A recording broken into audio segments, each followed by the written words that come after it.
Hello friends, तो जैसा कि आप सभी को पता है, कृषि कानून बिल वापस ले लिया गया है। जो कृषि कानून बिल था वो वापस ले लिया गया है मोदी जी द्वारा गुरु नानक जयंती पर। तो जैसा कि आप स्क्रीन पर देख सकते हैं, कृषि कानून बिल के बारे में अपन कुछ जानकारी लेंगे और मोदी जी ने क्या क्यों ये बिल वापस लिया है और किस कारण लिया है वो भी आप क्लिप बाद में देख लीजिएगा इसके बाद। तो चलिए स्टार्ट करते हैं, कृषि कानून बिल क्या था। तो गाइस, सबसे पहले 3 बिल आए थे जो 2019 और 20 के लगभग आए थे। तो 2019 में आए थे 3 बिल आए थे, जिसका 1 साल 1.5 साल से लगभग विरोध हो ही रहा था किसानों के द्वारा। तो ये आप देख सकते हैं, उसमें पहला बिल ये था जो कि आपकी स्क्रीन पर है, कृषक उपज व्यापार और वाणिज्य संवर्धन एवं सरलीकरण।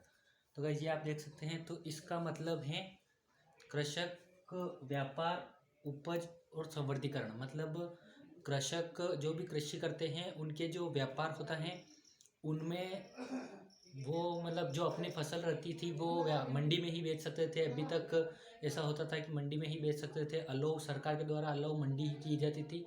लेकिन इस व्यापार इसमें किसान अपनी फसल कहीं पर भी दुकानों में, कहीं पर भी, किसी भी दुकान में या फिर कहीं पर भी बेच सकता है। जो भी उसको लेने वाला मिले, फसल लेने वाला, उसको बेच सकता है और मंडियों का कोई ज़रूरी नहीं रखा था इस बिल में।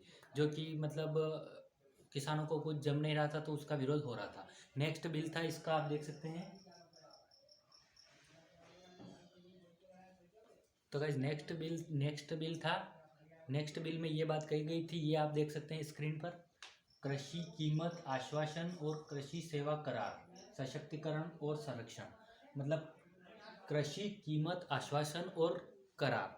तो अगर ये मतलब इसको एक तरह से कॉन्ट्रैक्ट फार्मिंग बोल सकते हैं, जिसमें मतलब कोई भी सेठ या फिर कोई भी आपका खेत है तो वो उसको कॉन्ट्रैक्ट पर ले लेगा, एक तरह से लीज पर ले लेगा।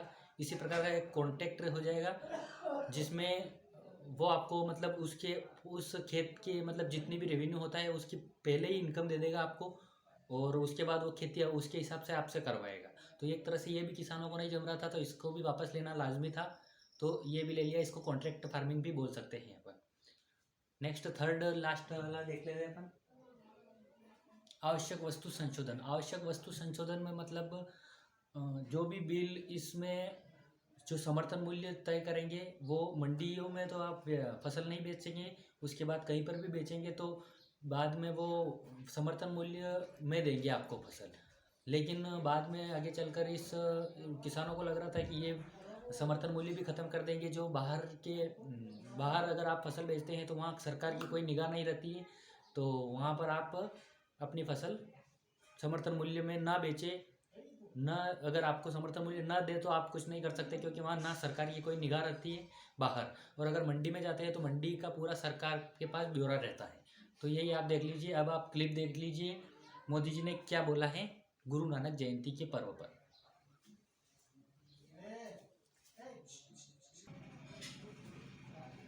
तो गाइस, ये आप देख सकते हैं नरेंद्र मोदी जी ने गुरु नानक जयंती पर कृषि बिल वापस लेने के लिए क्या बोला है, ये उनका आपको पूरा भाषण सुन लीजिए, इसके बारे में आप देख लीजिए।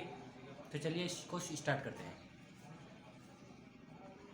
साथियों, हमारी सरकार किसानों के कल्याण के लिए, खासकर छोटे किसानों के कल्याण के लिए, देश के कृषि जगत के हित में, देश के हित में, गांव गरीब के उज्जवल भविष्य के लिए पूरी सत्यनिष्ठा, किसानों के प्रति पूर्ण समर्पण भाव से,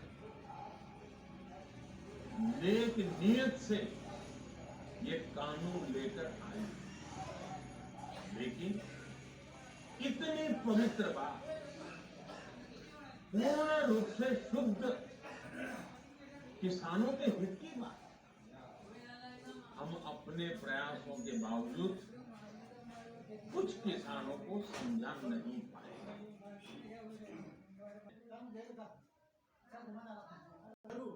आज मैं आपको, पूरे देश को ये बताने आया हूं कि हमने 3 कृषि कानूनों को वापस लेने का, रिपील करने का निर्णय लिया है। इस महीने के अंत में शुरू होने जा रहे संसद सत्र में इसी महीने हम तीनों कृषि कानूनों को रिपील करने की संवैधानिक प्रक्रिया को पूरा करेंगे। साथियों, मैं आज